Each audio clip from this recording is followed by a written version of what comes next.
ఒంటరి జననం, ఏకాకి మరణం, నడుమంతా నాటకం, జగన్నాటకం. నువ్వు ఒక చెత్త నటుడురా. భయం వేస్తుందిరా రాఘవ. ఇంట్లో ఒక్కడే ఉండలేకపోతున్నాను. ఏదైనా పని చేసుకుందామంటే ఏమవుతురా, చచ్చిపోదాం అనుకుంటే ఎలా చావాలో కూడా తెలియటం లేదురా రాఘవ.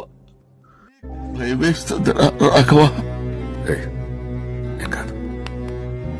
రాఘవ, నువ్వు ఏదో ఒకటి చేసి దాన్ని బతికించరా. ఒట్టేసి చెప్తున్నాను రా, నాటకం మీద ఒట్టేసి చెప్తున్నాను.